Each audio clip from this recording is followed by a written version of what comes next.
Hey, small town fam. It's Yardley. How are you guys? I hope you're all well. I want to let you know that today's case deals with suicide. It's not where the story ends, but it is how it begins. And then, as police encounter the man trying to kill himself, they learn there may be a murder that needs investigating too. It's a messy, dangerous situation. But some cases come together fairly quickly.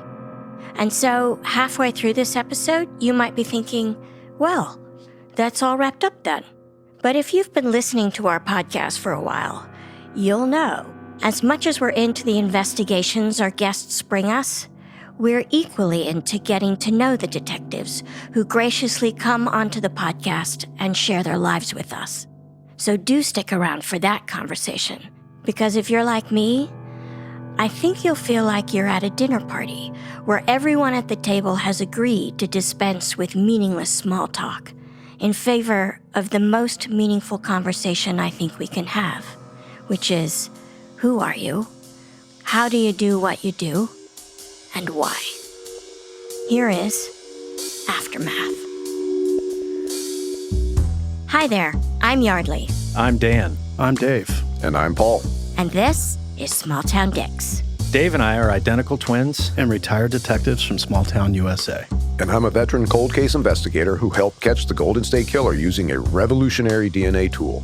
Between the three of us, we've investigated thousands of crimes, from petty theft to sexual assault, child abuse to murder. Each case we cover is told by the detective who investigated it, offering a rare, personal account of how they solved the crime. Names, places, and certain details have been changed to protect the privacy of victims and their families. And although we're aware that some of our listeners may be familiar with these cases, we ask you to please join us in continuing to protect the true identities of those involved Out of respect for what they've been through. Thank you.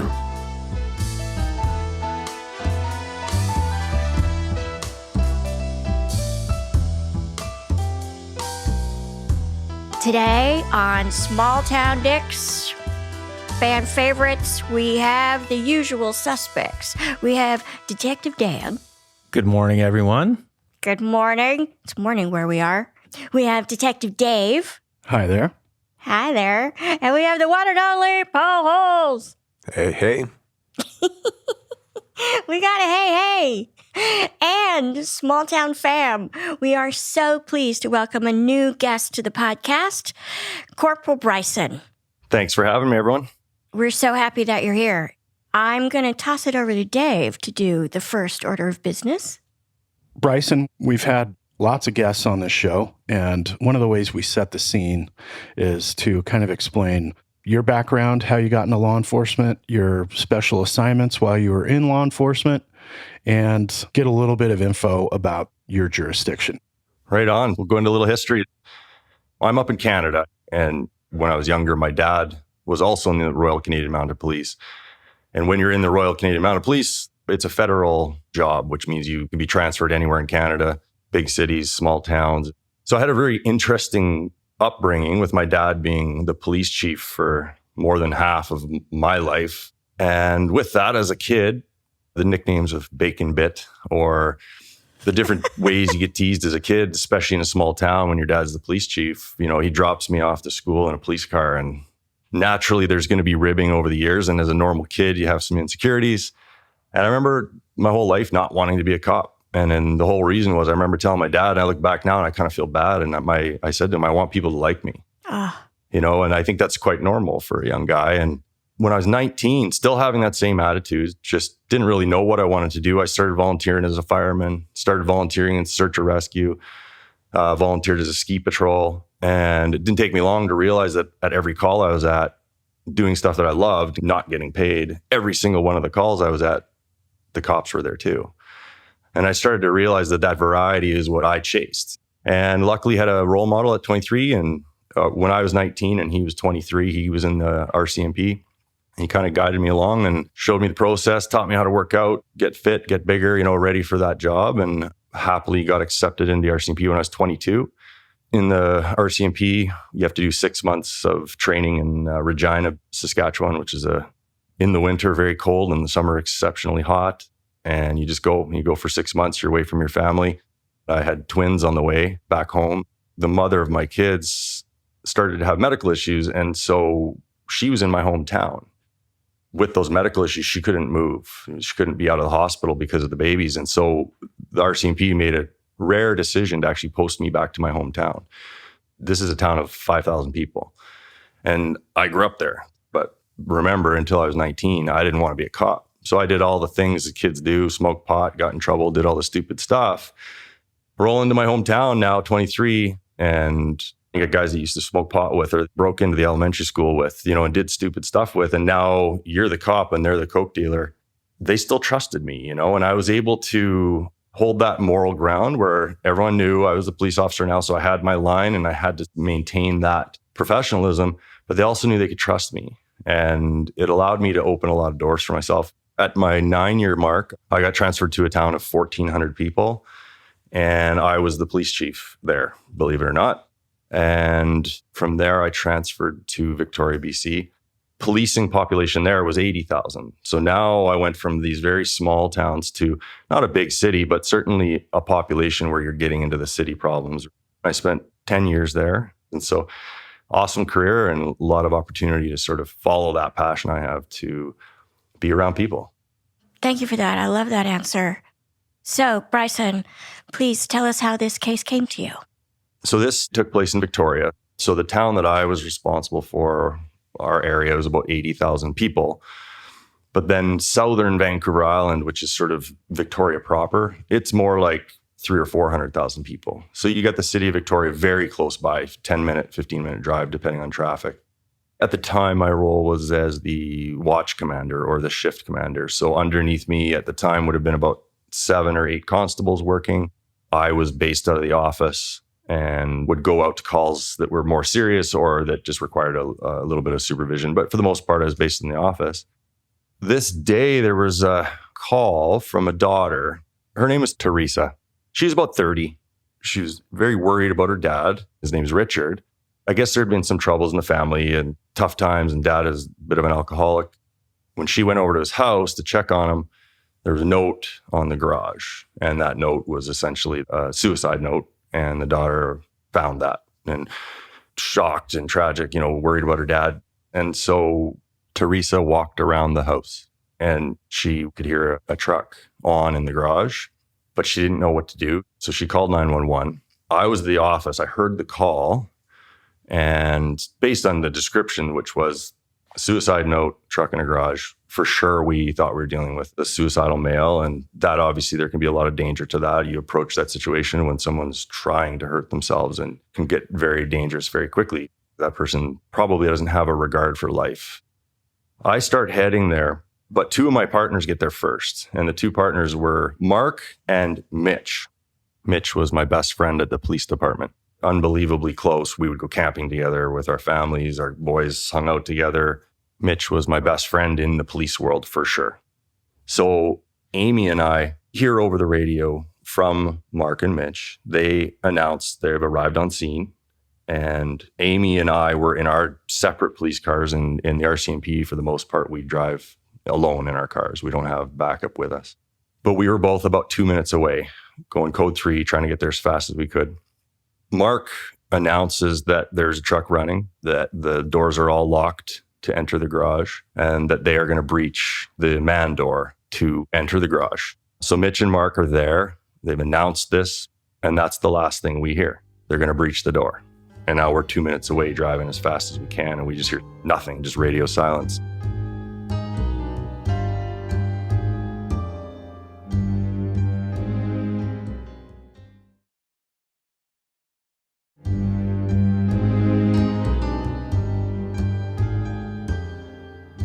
When you're on your way to this scene, for supervisors, 2 minutes of dead air is an eternity, especially when you're running to a call, code 3, and it's a suicidal subject.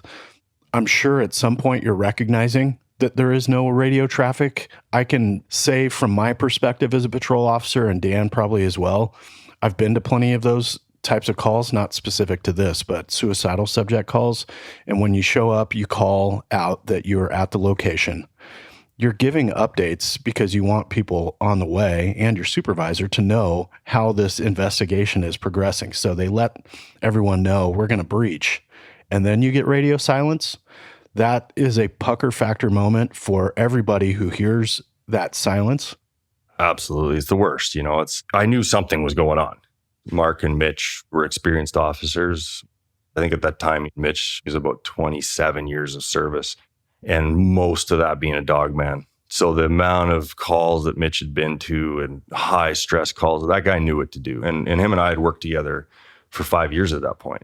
I knew if he was okay, he would let me know. And the fact that there was radio silence, it scared the shit out of me. You're approaching not only just worrying about those two guys in the garage, what's going on with them. I know they breached. I know they went into a volatile situation, but I'm now rolling up with a female officer that has very little experience. She's new out of training. So I'm having to guide that situation too and think about the tactical considerations. Where do we park? Does this guy have a firearm? Has he shot my partners? Has he got a knife? Are we going to walk into this garage and get stabbed? A million things run through your head during that 2 minutes. We race there. We get on scene. We see their 2 police cars out front. Mitch has his big police dog truck. Mark has his marked police car, and that's it. Mark's lights were on, but they're nowhere to be seen. Amy and myself arrived basically at the same time. We still don't know the situation. We know that they've arrived to deal with a suicidal male. We don't know if our partners have already been shot or if they're in a fight inside because we have no radio comms. So we're obviously on high alert, and we can't just run up to the house. We have to be tactical. We have to think about those things. Have they already been ambushed?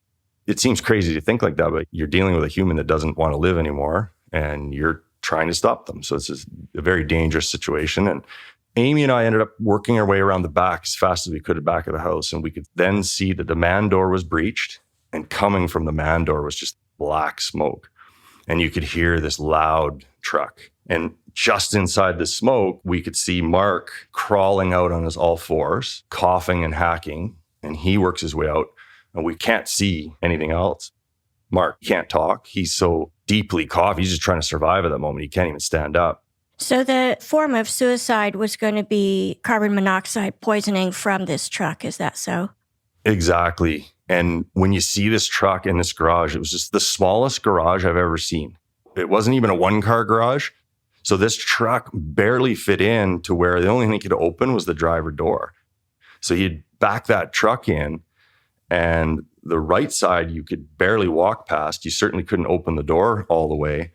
Driver door now is on the opposite side of the man door. So it's a very dangerous, difficult place for what Mitch and Mark had to do to get to them.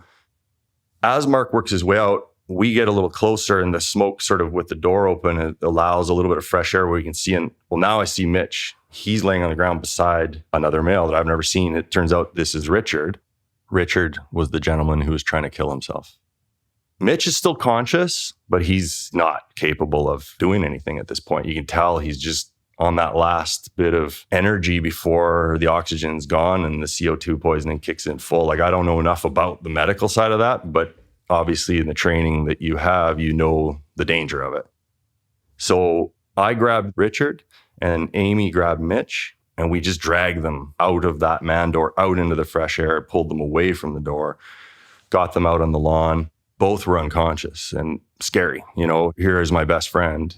He can't talk. His eyes are closed. I know for about 2 minutes he was in this absolutely black smoke room with just a junky old truck that would piss you off when you watched it take away from the red light with all the black smoke come out of it, in this tiny little garage. And it obviously had been running for some time. So you can just picture the stench and the thickness of that smoke that was coming out of the house. And so it was very scary. I don't know what's happening. All I know is he's in medical distress. We had already called the ambulance and the fire department on our way because, of course, we're dealing with a situation. We need those people nearby. So very happily they arrived. I honestly don't know how long, but it really did feel like almost immediately after we got Mitch out and onto the grass and into the fresh air. But Mitch was not recovering. He was out. There was no responsiveness to him whatsoever. He was breathing, but he was gone. Richard was in the same state. Mark was conscious. He just kept hacking and hacking and hacking. Mark was in a good enough spot where he told the fire department to not worry about him, just go take care of Mitch. go take care of Mitch. Make sure he's okay first. Does Mark have recollection of what happened after they breached the door? Yes, they got into a fight with Richard. When they went in, as I described, the garage being so tiny, Mark's a pretty big guy. Mitch isn't. Mitch is average size man. Mark was quite a big, stocky guy. And they went in. Richard was in the truck, in the driver's seat, with the block on the gas pedal. Sometimes when you go to a suicide, when they use a vehicle for carbon monoxide, they'll take the tailpipe and connect a hose to it, put it into the window. In this case, that wasn't there. The windows of his truck were down. And Richard, I think, just took advantage of the small, tiny little garage space and this old truck that was just spewing it. And so Mitch and Mark went in. They kind of had to squeeze over to the driver's side. Richard was somehow still awake when Mark and Mitch breached the garage. And yeah, there was resistance. How could Richard still be awake after breathing in all that carbon monoxide longer than Mitch and Mark? We don't know how he was possibly awake. Maybe he wrote that note and had second thoughts and went out and took a breath to keep himself oxygenated. And then we don't know. We don't know how Richard actually was awake when they got there. They had a struggle with him. And then during that struggle, of course, instantly your heart rate goes up. Instantly your breathing rate goes up. And when you're in that environment with no oxygen, that very quickly puts you in a dangerous situation. Had Mark and Mitch walked in and Richard had been passed out, they probably could have held their breath, gone in, pulled him out, and would have been fine. But that struggle and the forced breathing that they experienced put them in a dangerous spot right away, yeah. Well, you're in the middle of a fight. The last thing you're thinking about is, I need to get closer to the floor. Mm-hmm. Where there's fresh oxygen. You're in the middle of it, and I'll deal with the oxygen issue later. Yeah, and I think with CO2, I don't think you even know it. Obviously the smoke's there, but it just kind of hits you. Was Teresa still present when Mitch and Mark arrived on scene? She wasn't. So Teresa had gone to the house and read the note and then left to call us. I don't think she knew what to do. But I think in the heat of a moment with those high emotions, humans do weird things. We're just animals, right? And our brains kind of guide us when we get into that fight or flight mode. And obviously for her, it was probably a flight. She had a very panicked situation, and Teresa's reaction was flight. And can't judge her for it, Yeah. So everyone gets piled up in the ambulances, and Mark goes too. He's still sick. He's conscious, but he's still sick. They all go in their ambulance. Amy goes with Richard. He had been detained at that point under the Mental Health Act. So in Canada, you don't arrest somebody when they're trying to harm themselves. They're detained under the Mental Health Act, and our responsibility as the police is to take them to a medical professional to deal with that issue. We would take someone under the Mental Health Act probably every day. That's how common it would be. So Amy's dealing with that side of the investigation, which is pretty straightforward.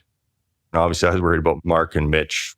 I'm in charge of this shift, and I got a guy down and another guy that's quite sick. So I go and visit Mitch and Mark, and Mark's awake and he's starting to feel better. And we talk, and he's been told he does have carbon monoxide poisoning, but he's going to be fine. He doesn't have to have any treatment other than just give him time. Mitch is still unconscious, and we're worried. Him being a good family friend, I actually texted his wife a photo of him and said, I need you to get down to the hospital right away because Mitch is unconscious. And so Mitch was unconscious for some time, had to go into it's called a hyperbaric chamber, I think, where they bring them back from the CO2 poisoning, as did Richard. So I'm dealing with so much emotion. My partner's down, my best friend's down. And I'm also worried about Richard. Is he going to live? Is he going to die? It's important. I don't know how long he was in there for, but I know Richard was in the garage longer than Mitch. And so the weird thing was, somehow Richard wakes up before Mitch. As Richard started to wake up, he was in a bit of a fogged state, and I was there. I went into the ER where he was, into the room, and basically watched as the doctors and nurses talked to him and tended to him. And he started mumbling these weird things. How long had Richard been unconscious? We're probably 2 or 3 hours after the incident when we're starting to get consciousness from Richard. And as Richard was coming to and starting to get a little bit more aware of where he was, he started saying weird stuff. At first, it didn't really make sense. It was just garbled. before Richard tried to commit suicide, I'm going to guess he was probably taking some alcohol or drugs, which is fairly common. So I didn't know if that was contributing to his lack of clarity as he spoke, or if it was the carbon monoxide poisoning. It's all new to me. I didn't know. But all of a sudden, he starts saying some weird things. And one of the weird things he said was, she deserved it. And I instantly made a note. He's not making any sense, but this one sentence made sense. And we started listening more. He said a couple more things along those lines. Something about, she shouldn't have done that. It didn't take long when my spidey senses were going full bore. And I walked out of the room and I instantly called the gentleman in charge of the major crime unit. His name was Bob. And I notified Bob that Richard just tried to commit suicide. And he said things like, she deserved it. She shouldn't have done that. And I said, I need someone to go find Richard's wife or his girlfriend. And so Bob did all the digging. You know, he went into the computer, started looking into the history of Richard to see what Richard's past was, who his associates were, all the things that we have access to with the police. And Bob was able to determine that Richard had a past. He was a seasoned criminal. And Richard had a wife or an ex-wife or a separated wife named Holly. And Holly lived in Victoria proper in the city, about 20, 25 minutes away from where we were. And they went to Victoria proper to have Richard's wife, Holly's house checked. And when they walked in, there she was, deceased. Holly had been stabbed multiple times. It was clearly an intentional murder. It wasn't a fight that went sideways. There was no question the intention was to kill Holly. Bob called me on my cell when I was in the hospital and he let me know what they had found. And I walked in and I arrested Richard for murder. At this point, is Mitch still unconscious? Yes. So all this is happening. And by the time Mitch woke up from his medical distress that he had experienced, I was there happily with him when he woke up.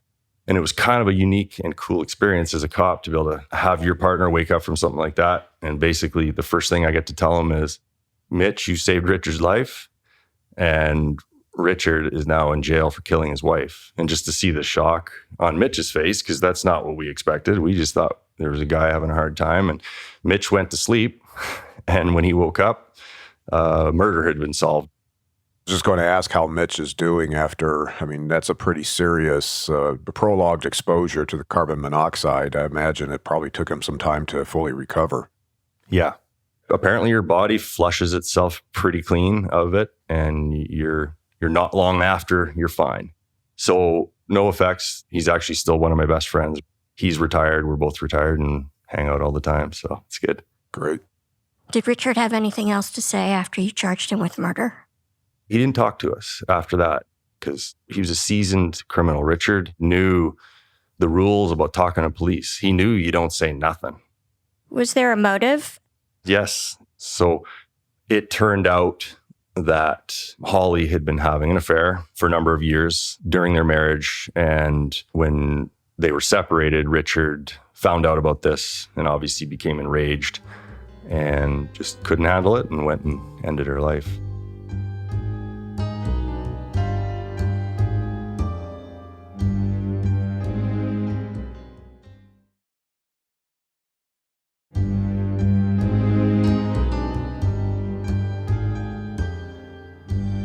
So Bryson, after the arrest of Richard, what happens next? Do you go to trial? Where does this case go? There was no trial. It ended up as a guilty plea. There was just too much evidence between suicide note, his admissions, the daughter talking about issues with the family, and then, of course, it being his ex-wife. And Richard spent the last 5 years of his life in jail, and then he died in jail. He died actually of natural causes. Oh, wow. So, Bryson, I'm sure you were wondering when you first had a conversation with Dan and Dave to see which case you should talk about today. They told you to bring us a case that's especially memorable or meaningful to you. So can you talk a little bit about why this case sticks with you? It's tough, and even just talking about it, it's emotional. It impacts you. And when you reflect on that, that's the most emotional time, was that 2 minutes. There was radio silence. And then having that amplified when you see your partner's unconscious or one of them completely unconscious. It's pretty helpless feeling at that moment. You're among friends here with the rest of us. We share in the experiences and wanting to turn certain parts of our old careers off. So we get it. Yep. And what I found in my career so often is it's luck. And luck comes from persistence, and luck comes from being in the right place at the right time and having that sort of instinct of where to be. Not that it was anything crazy to be near this guy, but the fact that we were able to save Richard's life, much to his chagrin, bring him to the hospital, and we were there when he was waking in a time where he probably wouldn't have otherwise said a thing. I didn't have to ask questions, because if you ask questions, that would not have been a lawful admission. I didn't have to say anything. I just was at the right place, the right time, and he mumbled something that allowed us to go and instantly have the evidence to arrest him and put him in jail. I appreciate you being humble, Bryson. But there are a lot of cops that I worked with over the years, especially some veteran cops that have kind of lost the spark a bit, that would have walked into Richard's hospital room and would have gone on their phone, would have been BSing with one of the nurses that was standing in the corner and not paying attention to what Richard was doing and saying. So well done. Fair enough. Thanks. Bryson, you said that if you had asked Richard in the hospital while he was mumbling, if you'd asked him any questions during that time, that information would not have been admissible in court. Why is that? I think it's probably similar in most federally and in most states in the United States, but the law in Canada is that a police officer can't elicit information from an accused. So the minute I know that somebody's a suspect even, so the minute he mumbled, that first thing in my brain went, okay, that's odd. So if I was to stand up in court and they said, hey, when Richard said that first statement under his breath, did you instantly suspect that he had hurt somebody? And my answer would have to be yes. To be honest, if I'm up on the court, I have to say it. So the minute my answer is yes, I can no longer ask that person questions without giving them first their charter rights. The Miranda, basically, in our country. Yeah. And so had I said that to him, number one, I don't know that he would have understood because he was still in that incoherent state. And asking somebody any questions when they're intoxicated, whether it's drugs, alcohol, or head injury, or in this case, poisoned, it's not admissible. So even if I had gone through his charter rights, it wouldn't have been able to be admissible based on his state. But a spontaneous utterance, it's called, a spontaneous utterance is completely admissible. And so by me just sitting back and waiting and just letting that person say what they were going to say, I could take notes at the time, I gathered enough that it gave us sort of the next steps to go through the investigation. I want to highlight that this is Bryson being able to read the room because he's good with people and he understands. Let me just walk in and be an ear witness to what this guy is talking about when he first reboots his computer and is able to speak. There's no course for it, but that's advanced officer shit. When you see it, you know what it is. If you've never seen it before, you don't know what it is. That is absolutely the right move, is walk in and hear what this guy says when he first comes to. It's perfect. What was the debrief like? How did this call change anything tactics-wise? Because there's always takeaways, good and bad. In hindsight, the one thing that should have been done, especially with Mitch driving the dog truck. So the dog truck has a huge grill on the front for ramming vehicles. And it's a big full-size Suburban. In hindsight, they both agreed, and we all agreed, didn't even think of it. They should have just rammed the truck right in through the actual garage door to allow the oxygen to come out, or just leave him, and allow him to come out himself instead of trying to go and save somebody that made a decision themselves. As a layperson, obviously, that seems kind of harsh. So just talk about that a little bit more. Well, you put the officer safety first, particularly if it's someone that's suicidal or trying to hurt themselves. You don't enter that situation. That's what you're taught, but then human instinct kicks in, and sometimes you just jump to save someone's life because it's I think it's instinctual in a lot of us. And I think you just ignore the threat or the danger.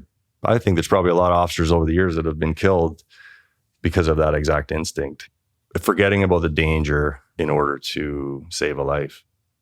It's all risk management, and it's all why we got into the job, is to save people and be the first responder. So it's hard to sit back and just be like, well, I'm just going to watch this happen.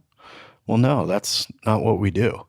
Exactly. I think all of us can look back at our careers, and I know myself, I can think of a lot of situations I put myself in where it probably went against training, but it was instinct. You read the room, you read the situation, and you take risks based on your experience in order to try and settle a situation or save somebody, or even at times save evidence. You make a stupid decision for your own safety, trying to make sure evidence doesn't get away. It's crazy what you do in that heat of the moment.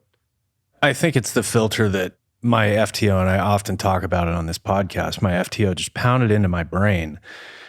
The way you make decisions in this job is time, place, and circumstance. That's the filter I want you to push everything through and make educated decisions based on those three factors: time, place, and circumstance. I think it totally relates to this situation. If you go to that situation and you're going to create more victims, then you stay back. Exactly. If it's not safe to go in there, I brought it up before, don't run to your death. And Bryson talked about tactical considerations when he arrived on scene with Amy, that you don't know what you're getting into. So if you just charge right into the man door and suspect is waiting on the other side, in this case it's Richard, then you're creating more problems than you're fixing. The decision that Mitch and Mark made of going inside, any police officer can relate to that. Any firefighter can relate to that. And you're damned if you do and you're damned if you don't. It's a tough place to be in for the police. Yeah, it sure is.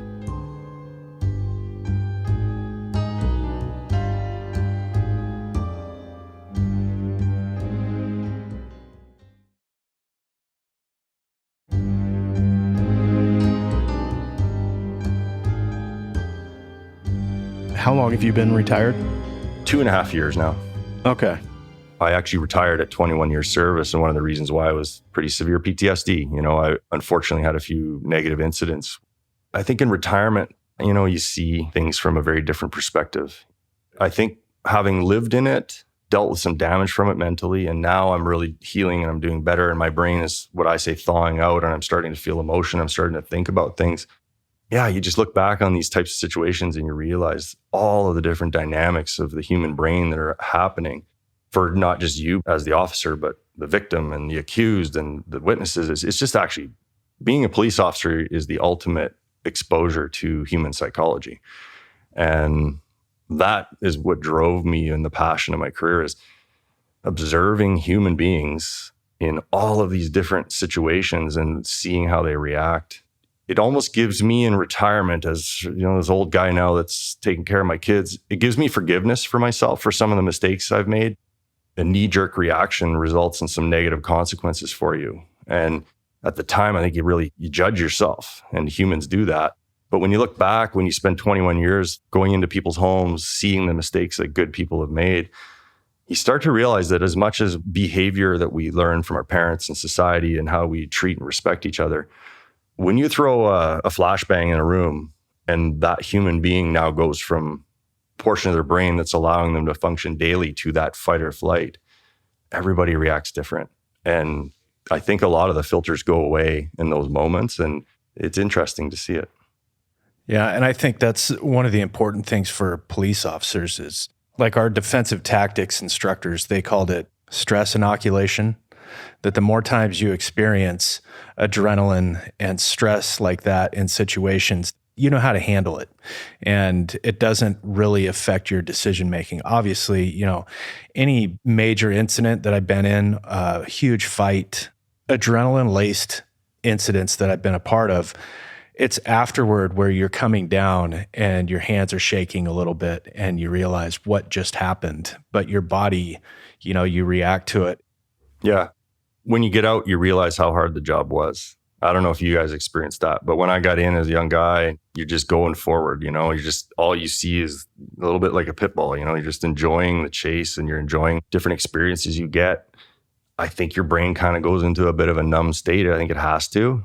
And now that I'm out, I remember I've said this before to people, and you get it all the time. Oh, thank you for your service. People walk up to you and preach, thank you for your service. And I remember being young going, what are you talking about? I got the best job in the world. Why are you thanking me? I'm getting paid pretty decent. And I get to travel all over Canada. I fly in helicopters. I drive police boats. I got some stories that no one else has, you know. I've got to see some crazy things, but now I get it. Now, every time I see a cop, I appreciate them a lot more than I did when I was in myself. And they have a very difficult job and very damaging job. And I didn't know it. You know, I think that's part of what allows us to do 25, 30 years. We kind of go numb, you know, and we just get through it, and you become very good at it. And you, like you said, you start reading situations, you react well, but you're numb if you really are honest with yourself. And you don't realize how challenging and impactful it is until it's over. You mentioned something about now that you're retired and your brain is thawing out, and I go through a similar process. I don't know, how long have you been retired? 2.5 years now. Okay. So I'm a year and a half, and I'm doing the same things where I'm looking back and random memories of calls and cases pop up like throughout the day while I'm dreaming at night. But it gives me hope that I'm moving in the right direction with all this stuff. Yeah, it's a pretty nice feeling, to be honest, at the end. It's almost like I'm a kid again. That's what I'm experiencing. I'm kind of realizing for the first time in 25 years, sometimes I'm just present. I realized that as a police officer, I was never actually present, emotionally present. Never, like without exception. We're going way off topic here, but No. This is helping me too. This is important. it is important, you know, and each of us have had obviously negative experiences in our career. I've lost a partner on duty, and it's almost thank God that we go into that numb state through our career, because if we had to actually process each of those things as they're happening, I think we wouldn't be able to do our job. And it sucks because you're literally signing up, accepting. Maybe all of us, when we joined, we didn't know we were accepting this to the same degree, but you're literally accepting when you get into policing that you're going to be damaged. You're going to hold in a whole bunch of nasty things that you're going to see and experience, and you can't deal with it until the end. You basically sign a contract that you can't deal with it till the end of your career, actually. But at the end, when you do deal with it, you experience a lot of weird things. Maybe you guys have experienced this, but I've probably seen 100 dead bodies in my career, maybe more, right? I have no idea how many I would have seen. I have not one single image in my brain of one of those dead bodies. I could tell you the story, but if you ask me, is there a picture of a dead body in my brain? Not that I can find. And I don't think that's because it's not there. It's because I don't think that my brain's brought it back up again. And it's a really interesting thing. And I've asked a few other officers that have been around for a while that, you know, do you see? And a lot of them don't. You think about, I think about some of the major incidents I was involved in, but the dead body isn't there. I can look and I can't see it. It's really interesting. And I wonder, maybe in 10 years, I'll experience something different, you know? I think we purposely try not to access those parts because we know that's what got us to where we're at in the rut. You know, I look at Dan and Paul and other police officers, law enforcement that have retired, and I'm grateful that they've already been through these experiences, and they'd be like, you're just in the middle of it right now. Yeah. Yeah, you know, I'm 5.5 years retired. I've recognized that there was a loss of quality of life. I'm just now getting to where, like, I used to read novels, you know, watch TV shows, etc. And I got to where I don't do that. I don't do that to this day. And now 5.5 years later, I'm starting to get that mental energy back going, okay, I need to engage in life again in some capacity.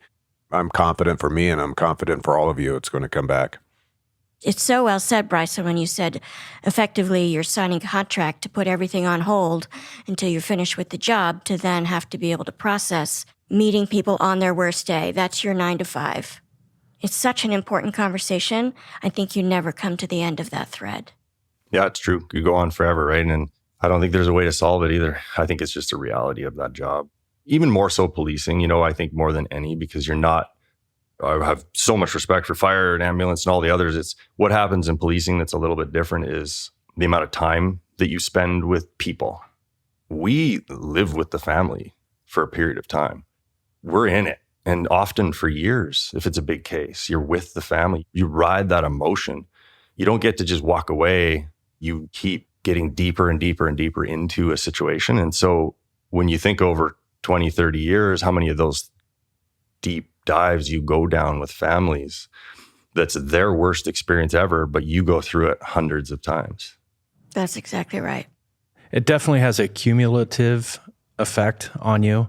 I remember huge incidents pretty vividly, but there are so many other ones that I don't really recall that I know added a little nugget to the scales of trauma. You don't even recognize those little nuggets. It's the big ones that you really remember, but all those other ones have an effect too. Have you ever driven by or have you ever seen something and all of a sudden you remember a major incident that you completely forgot and you're like, how could I possibly forget that? Yeah. So Yardley and I are married now. And when she would come visit me, when we would drive around the town that I worked in, you drive by an intersection or you drive by a house. Oh, yeah, I remember that. And you point at the house. It was literally every corner. Like, oh, I arrested a guy there. Oh, I remember that. I mean, that's just not a normal tour of a town, let me tell you. Yeah. Paul, is it true for you what Bryson was saying where he has no pictures of dead bodies in his head? You've seen some of the worst because of the kind of cases that you investigated during your career. Is that the same for you too? No, I'm the opposite. I can envision in great detail every single dead body I ever saw, whether it was out at a crime scene or in the morgue or in the photos of the cases that I worked. I'm a very visual learner, and these cases that I worked, these homicides, I have to stare at these photos for weeks at a time, and then I go back to them over and over and over again. So in many ways, it's almost like a level of memorization of the horror. And so that's just something that is always present in my head, and they crop up in my dreams. It's just always there. That will never go away from me. I know that much. That's a high price to pay. Shit just pops up. Yeah. And you never know. I mean, I could go months without anything really bad, then all of a sudden something just pops up. Yeah. Yeah, it's true. Bryson, thank you so much for bringing that to us today. And also, thank you to all of you for being so generous with your candor about what it's like to be retired from being in law enforcement. I think we all basically struggle with the same things as human beings. You want to make sure that you made a difference. So thank you all so much for being here today. Oh, you're welcome. I appreciate that. And you're very welcome. Thank you.